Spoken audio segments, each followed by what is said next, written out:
Hello, this is Pastor Janet with your Sunday message. A Sunday when it's Harvest Festival at our church.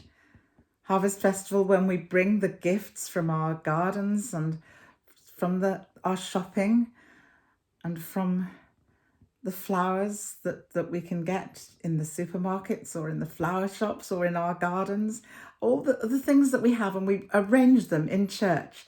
And we make a beautiful harvest display and we sing the harvest hymns, and it's a great tradition, and people come for Harvest Festival because it's one of the things one of those milestones of the Christian year, that we come in thankfulness, goes back years and years and years, at the reaping of the harvest. The farm workers would come together and celebrate the harvest time. And harvest is still a time of great celebration and thankfulness for all the things that we have, as well as an awareness of things that other people don't have. And not only do we have the great Harvest Festival service with all the fruit and vegetables on display and the harvest hymns, we have Harvest Supper. I'm actually recording this on Saturday evening when I've just come home from Harvest Supper, which is, I think, a bit of a Methodist tradition. And it goes back as far as I can remember in my life as a Methodist. And of course, last year we weren't able to do it because of COVID. So it was almost extra special to have Harvest Supper this year and to share food with one another and to share fellowship and be together. I think mostly what we do is eat. But in eating, we are thankful for the food on our tables and for all the riches of this nation, and a longing to be able to share them with people all over the world. And we've sang a few harvest hymns. They've changed the words of a lot of the harvest hymns. Come ye thankful people come is come you thankful people come. They've put them into modern language, and those of us that have known them for many years raise our heads and sing all the wrong words, all the different words. But there's a hymn I want to share with you, particularly this evening. It's a fairly modern hymn set to a very old tune.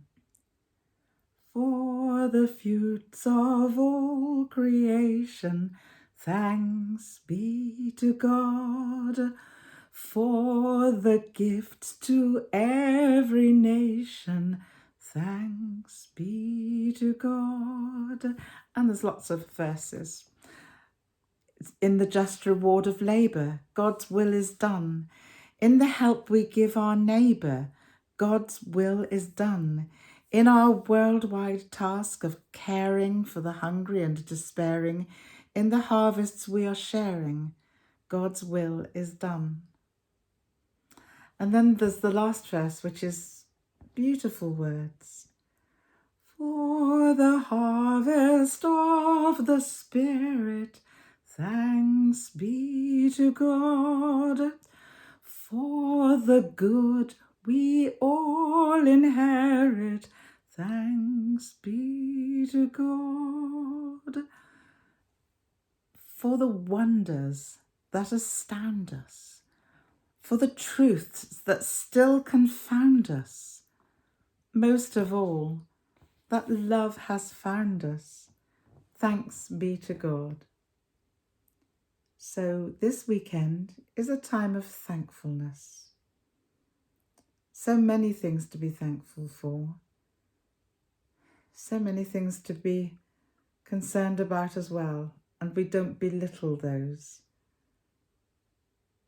But I like that line that says, for the truths that still confound us, most of all that love has found us. Thanks be to God. Amen.